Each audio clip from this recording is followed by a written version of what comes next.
नमस्कार दोस्तों, देखो जी देखो, मैं तो फिर आ गया पांडु बावर्ची। टेंशन देने वालों की कर देता हूँ गीली कच्ची।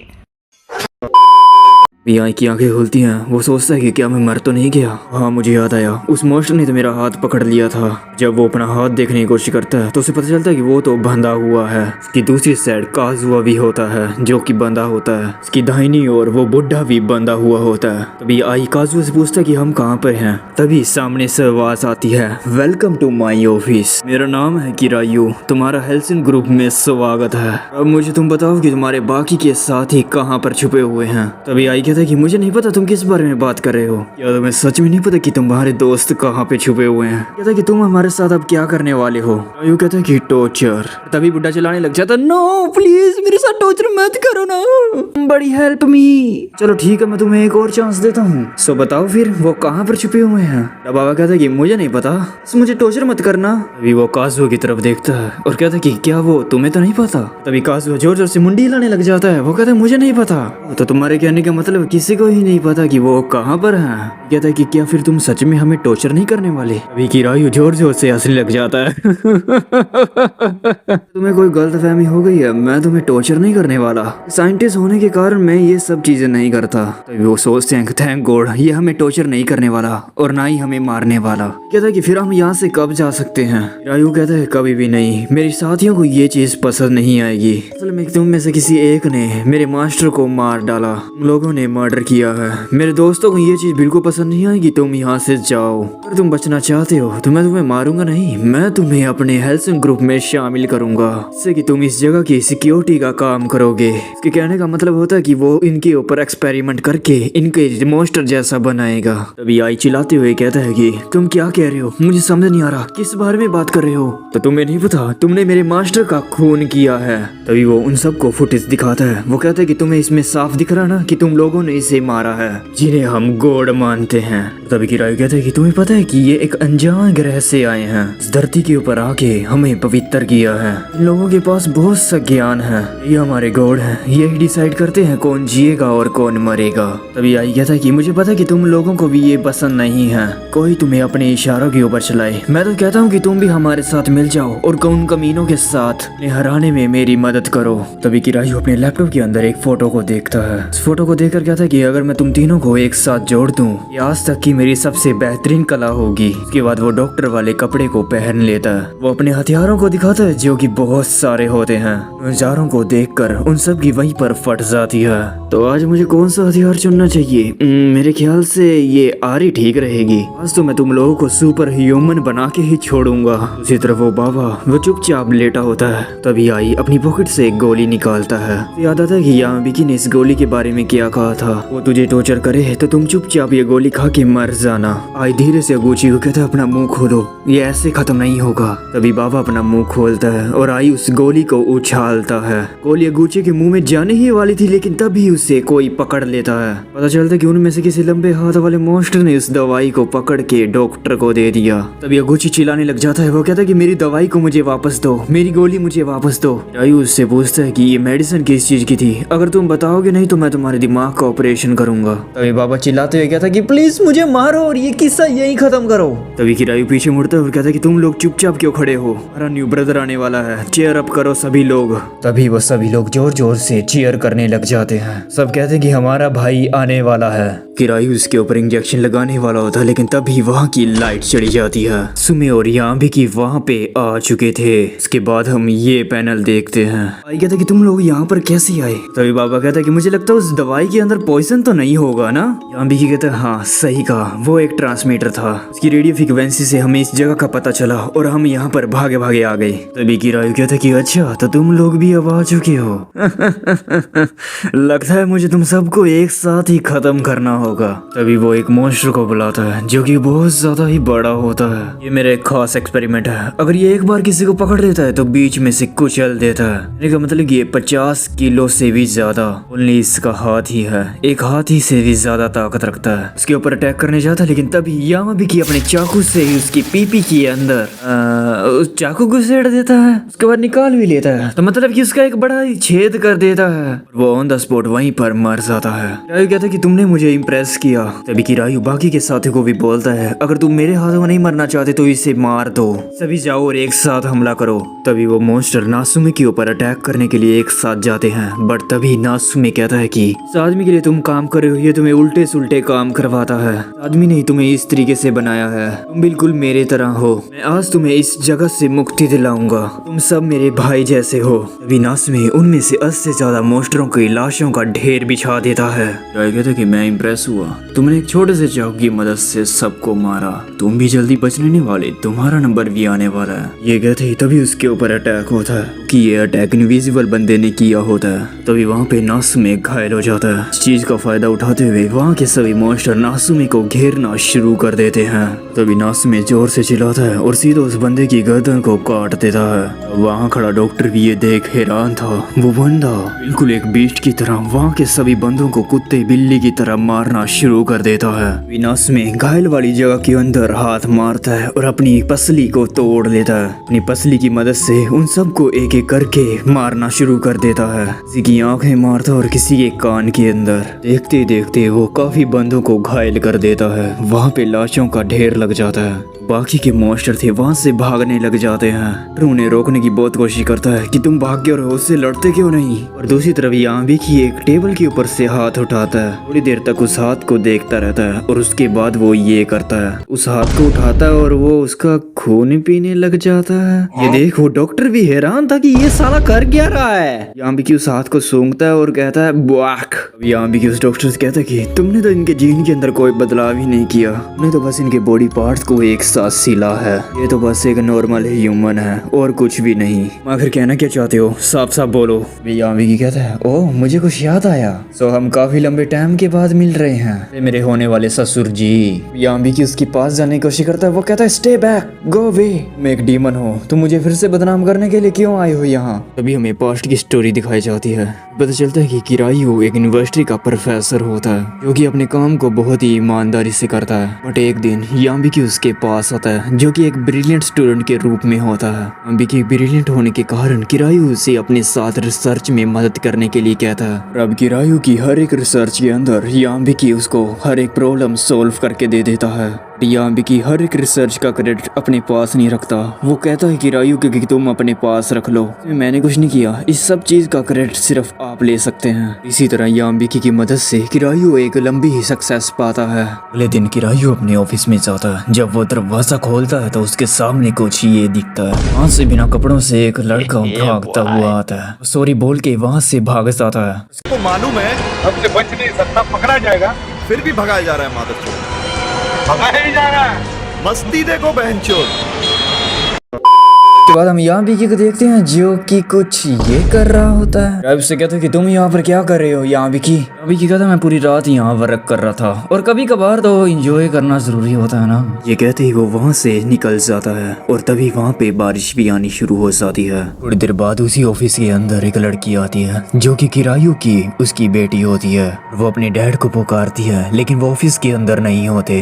तभी पीछे से यामाबी आ जाता है। वो कहता है कि वो अभी यहाँ पर नहीं है। तभी वो यामाबी को देखकर डर जाती है बिकॉज उसने शर्ट उतार रखी होती है। यामाबी कहते हैं कि बाहर बारिश हो रही थी, इस कारण मैं भीग गया, इसलिए मैंने ये शर्ट उतारी हुई है। अच्छा तो तुम किरायू की बेटी हो, है ना? सही कहा ना मैंने? फिलहाल अभी लंच टाइम है तो वो लंच करने के लिए गए हुए हैं। बट किरायू की बेटी की निगाहें तो कहीं और ही थी। वो उसकी चेस्ट और सिक्स पैक देख कर ही डोल जाती है। यामाबी इतना ज्यादा खूबसूरत होता है कि वो उसे देखते ही रह जाती है। ऐसे तुम मुझे बता सकती हो तुम्हें उनसे कोई काम है था? तो वो कहती है असल में मेरा डैड घर पे फोन भूल चुकी थी, मैं तो बस वही लुटाने के लिए आई थी। अभी कहता कि मुझे दे दो, मैं उन्हें पकड़ा दूंगा। जब वो उसे फोन देने लग जाती है तो यामाबी का हाथ उसका हाथ से थोड़ा टच कर जाता है और तभी उस लड़की के अंदर एक अजीब सा करंट आता है। हाँ मित्रों, ये वही करंट है जो कि आप पहले से समझ चुके हैं। उसके बाद यामाबी वो फोन लेकर वहाँ से चला जाता है। उसके जाने के बाद वो लड़की तो कुछ और ही इमेजिनेशन कर रही होती है। वो उसका तो मूड बनने लग जाता है। वो यामाबी की पर्सनैलिटी से पूरी तरह से मदहोश हो चुकी थी, जिस कारण वो उस टेबल के साथ ही वो गुचू गुचू करने लग जाती है। वो ऐसा कर रही होती है तभी पीछे से यहाँ भी की आ जाता है। वो कहता है कि ये तुम क्या कर रही हो डेक्स के साथ। वो देख ये शर्मास आती है। तभी यहाँ भी की कहता है कि तुम्हारे डैड को भी वापस आने में 15 मिनट और लगेंगे। ये सुनते ही वो जल्दी से भाग के जाती है और दरवाजे को लॉक कर देती है। अब उसके बाद क्या, हम तुम एक कमरे में बंद हो, डुन डुन डुन डुन डुन डुन, और चाबी खो जाए। बिल्कुल सही कहा। वो अपनी चड्डी को उतार देती है और तेरी चड्डी नहीं उतरवाई ना मैंने तो मेरा नाम आदित्य नहीं।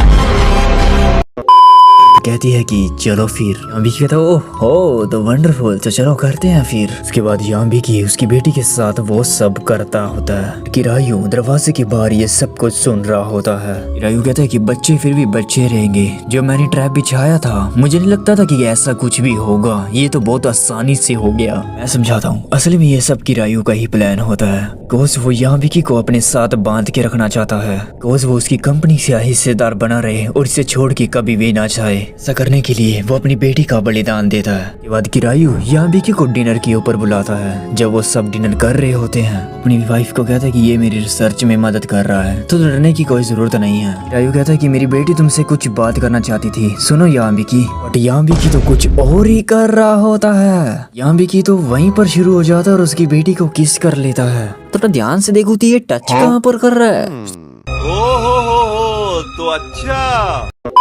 दिन के बाद यहाँ बिकी और उस लड़की के साथ रिश्ता पक्का कर दिया जाता है। उस दिन के बाद यहाँ बिकी किरायू का ऑफिस संभालता है। किरायू देश विदेश में जाके अपनी प्रोजेक्ट के बारे में लोगों को बताता है। धीरे धीरे किरायू की देश विदेश में तरक्की होने लग जाती है और उसके बाद उसकी अखबारों में फोटो वगैरह छपती है। वो एक ऊंचे लेवल का एक सेलिब्रिटी बन जाता है। ऐसे कई दिन बीत जाते हैं। काफी लंबे वक्त के बाद अब किरायू वापस अपने शहर आता है, अपने ऑफिस की ओर निकल पड़ता है। जब वो अपने ऑफिस में पहुंचता है तो वहाँ का दरवाजा खोलते ही उसके सामने कुछ ये दिखता है। वहाँ पर सभी वर्कर्स एक जगह के ऊपर इकट्ठा हुए होते हैं। किरायू कहता है कि मैं वापस आ चुका हूँ और ये मेरी लैब है। तुम लोगों ने क्या किया मेरी लैब के साथ? तुम लोग ये यहाँ पर क्या कर रहे हो? तभी सभी लोग पीछे मुड़ते हैं और उसे घूरते हुए कहते हैं ओह अच्छा तो आप वापस आ चुके हैं। तभी वो भागते हुए आगे की ओर आता है और कहते हैं कि तुम लोग क्या देख रहे हो? जब देखते हैं कि उस कांच के अंदर एक एलियन जैसी आँख होती है, इसके कोई हाथ पैर नहीं होते। किरायू कहता है आखिर ये चीज क्या है, क्या ये इसे खा सकती है? और तभी वो एक पत्ता रखता है। वो चीज होती है उसकी आंख अंदर हो जाती है, अपना बड़ा सारा मुंह खोलती है और उस पत्ते को धीरे धीरे खाने लग जाती है। तभी पीछे से याम भी किया जाता है। वो कहता है ये तो बस मेरा एक छोटा सा एक्सपेरिमेंट था। अरे मेरे प्यारे ससुर जी, इसका नाम है ची चैन। मैंने ह्यूमन सेल समुंदर से मिलने वाला एक एक्सपेरिमेंट है। कहने का मतलब है देखो ये कहीं ह्यूमन जैसा है। कहने का मतलब ये ह्यूमन बड़ा होगा तो इसका दिमाग इंसानों के दिमाग से भी कहीं ज्यादा गुना तेज है होगा। तभी किरायू को गुस्सा आ जाता है। वो यहाँ बिकी की शर्ट को पकड़ लेता है। तुम क्या बकवास कर रहे हो? इस घटिया सी चीज को तुम इंसान कैसे कह सकते हो? अगर किसी को भी इस चीज के बारे में पता चल गया वो तुम्हें शहर से ही बाहर फेंक देंगे। मेरी बात ध्यान से सुन लो, मैं हूँ डीएनए का सबसे बड़ा मास्टर, इस दुनिया का प्रोफेसर। कोई भी थोड़ा सा भी एम्प्लॉय है इस जगह के ऊपर जो समझदार है वो आगे आ जाए, जो कि इस चीज को इंसान ना बोले। तभी सभी लोग एक तरफ इकट्ठा हो जाते हैं और प्रोफेसर अकेला रह जाता है। कि सभी एम्प्लॉय इकट्ठा होके बोलते हैं तो इसमें प्रॉब्लम ही क्या है? ये तो वैसे भी एक इंसान है ना। देखो वैसे भी ये कितना बड़ा हो चुका है। अगर हम इसे मारेंगे तो ये एक हत्या होगी और आप हमें इसे मारने के लिए कह रहे हैं। क्या आप इन चीज को हार्म पहुंचाना चाहते हैं, मतलब कि मर्डर करना चाहते हैं? भी वहाँ प्रोफेसर कुछ नहीं बोल पाता। वो चुपचाप खड़ा उन्हें देखता रहता है। उसी दिन रात के समय प्रोफेसर चुपके से अपने ऑफिस के अंदर घुसता है तो जगाकर उस जीव को देखने के लिए आता है। वो कहता है इसे मैं मार ही देता हूँ आज। जब वो इसे मारने वाला होता है तभी वो मॉन्स्टर से दिखने वाली चीज रोने लग जाती है। वैसे कहता है मैं ये करना तो नहीं चाहता, लेकिन तभी वो उसे वहीं पर मार देता है।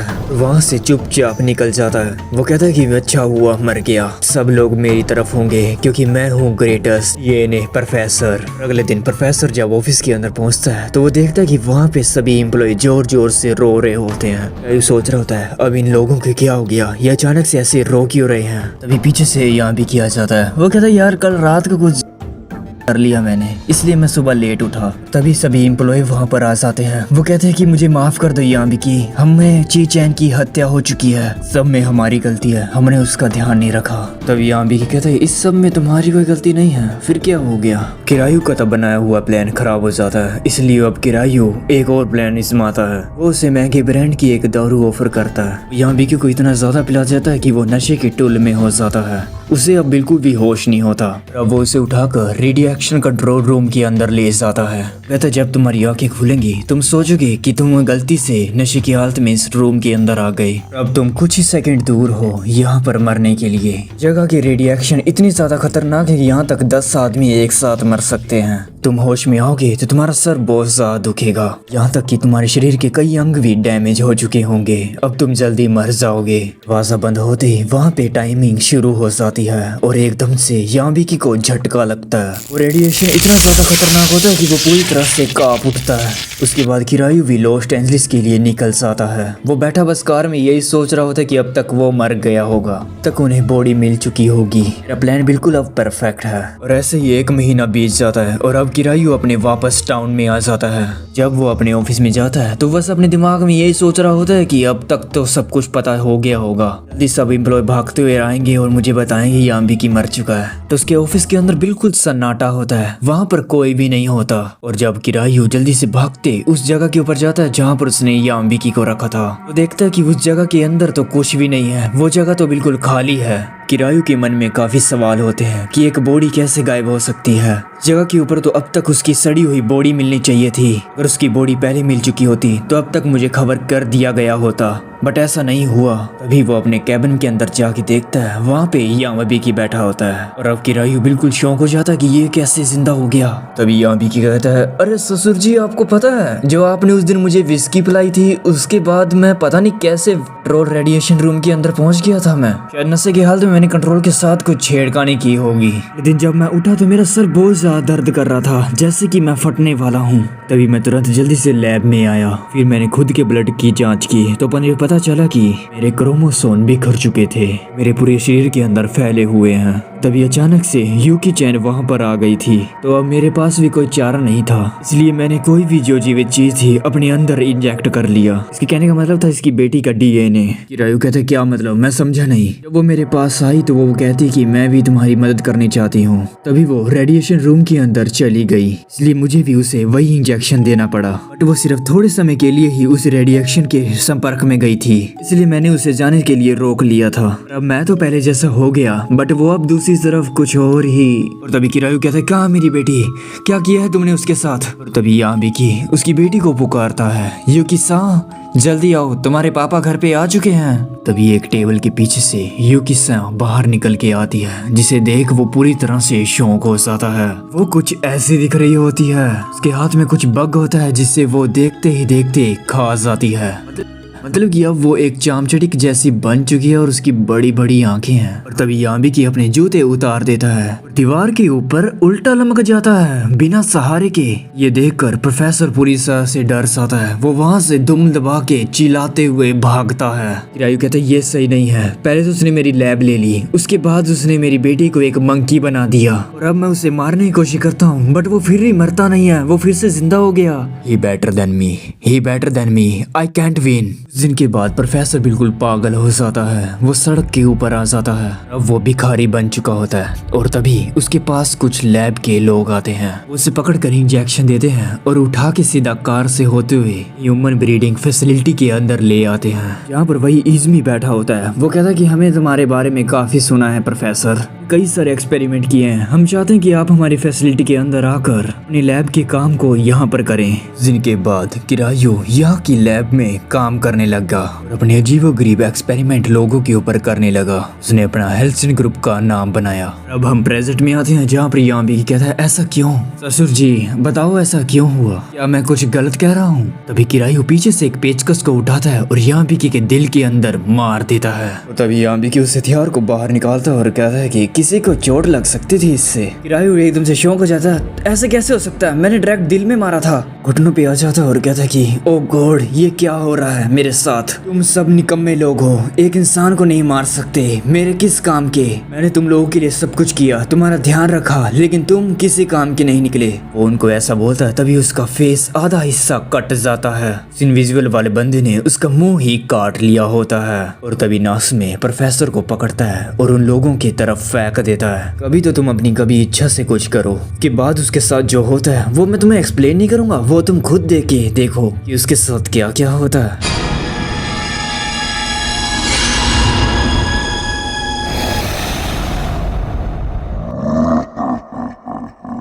वो सब उसे ब्रूटली मार देते हैं और दूसरी तरफ इजुमी देख रहा होता है अपने लैपटॉप से। तभी वो मॉन्स्टर भागते हुए नासुमे के पास आते हैं, बट उसके पास से होते हुए वो सब वहाँ से निकल जाते हैं। आई कहता कि अभी ये क्या हुआ था। तभी यामी की कहता असल में पहले इन्होंने किरायों की हर एक बात मानी है, अब वो नहीं रहा तो वो वहाँ से चुपचाप चले गए। बट बात यह है कि अब वो कहाँ पर गए हैं। तभी आई कहता कि अरे यामी की तुम्हारे तो चेस्ट के ऊपर चोट लगी थी ना, क्या तुम्हें दर्द नहीं हो रहा। और यामी की कहता कि अरे नहीं, ये तो रेडिएशन के कारण है, वो तो ठीक हो जाएगा, तो इस चीज की आदत हो चुकी है। और तभी बुढ़ा बाबा कहते अरे तुम यहाँ पर पहुंचे कैसे, ये तो बता दे। अब अगर तुमने हमें ट्रांसमीटर दिया था तो तुम्हारे पास रिसीवर भी तो होगा ना। तभी यामी की अपनी आंखों को दिखाता है और कहता है कि ये देखो रिसीवर, ये है जो ये मेरी आईज है, ये नकली आईज है, ये असली नहीं है। और तभी बाबा वो ध्यान से देखने लग जाता है उसकी आंखों को। तभी यामी की उसे किस कर लेता है। तभी अचानक से वहाँ की लाइट ऑफ हो जाती है। तभी वहाँ लगे माइक से आवाज आती है, मैं डायरेक्टर इज़मी बोल रहा हूँ और बी के ऊपर आग लग चुकी है, जल्द से जल्द सभी वर्कर्स एक एक करके बाहर निकलें, किसी को भी घबराने की जरूरत नहीं है, ये सब कुछ कंट्रोल में है। यामी की तो हंस रहा होता है, वो कहता है अब मुझसे वेट नहीं हो रहा, अब आगे क्या होने वाला है। इज़मी कहता है अगर मेरी कोई भी बात सुन रहा है तो जल्दी से मुझे रिपोर्ट करो, मैं बिल्डिंग नंबर 2 में हूँ और मेरा रूम नंबर 301 है। तभी नासुमे को अपने पुराने पास्ट के बारे में याद आने लग जाता है कि उसकी मोम के साथ क्या हुआ था। कहता है कहाँ पर है वो डायरेक्टर का ऑफिस। तभी वो सभी लोग डायरेक्टर के ऑफिस की तरफ निकल पड़ते हैं। कहता है यहाँ पर आग लगी है, हमें यहाँ से बाहर जाना चाहिए, हम यहाँ पर क्यों जा रहे हैं। बट नासुमे कहता है मैं यहाँ से भागना नहीं चाहता, मैं उस आदमी को फेस टू फेस मिलना चाहता हूँ, मैं अपने हाथों से उस आदमी की गर्दन मरोड़ूंगा और उसे वहीं पर मार दूंगा। यामी की कहता है ये बंदा तो पागल है, ये मुझे और ज्यादा एक्साइटेड कर रहा है। तभी नासुमे डायरेक्टर के रूम का दरवाजा खोलता है। इज़मी सामने बंदूक लेके तैयार होता है, पहले ही सीधा जाके करता है बूम, सीधा नासुमे के सर में गोली मार देता है और नासुमे दूर जाके गिरता है। वो यहीं पर नहीं रुकता, वो उसके पास आता है और उसके सर के ऊपर एक और गोली चला देता है। 2 गोलियां चलाने के बाद वो कहता है कि अब मैं इसे अपना काम फिनिश करूंगा। वो बड़ा सारा चाकू को निकालता है और नासुमे की गर्दन एक ही झटके में काट देता है। कहता है this is the end. Would like to take notes while I take totes of the marijuana smoke. दूसरी तरफ ये सब चीजें वो मॉन्स्टर खड़े देख रहे होते हैं। इस कमाल के ट्विस्ट के साथ मैं इस वीडियो को यहीं पर रोकता हूँ। कुछ सवाल जो कि रह गए, इज़मी ने नासुमे के लिए ये जाल बिछाया था, मतलब कि उस जगह के ऊपर आग तो लगी ही नहीं थी। और दूसरी बात, अगर इस वीडियो का तुम्हें नेक्स्ट पार्ट चाहिए तो जल्दी से जल्दी लाइक एंड कमेंट एंड ठोक दो। जितने ज्यादा कमेंट एंड लाइक ठोकोगे उतनी ज्यादा वीडियो जल्दी आएगी, ये मेरा आपसे वादा है। और इसके बाद मैं एक और मांगा की वीडियो डालने वाला हूँ जो तुम देख कर हिल जाओगे, इसके जैसे ही और ज्यादा आपको मजा देने वाली है। तब तक के लिए फिर मिलते हैं। आरिगातो गोजाइमास।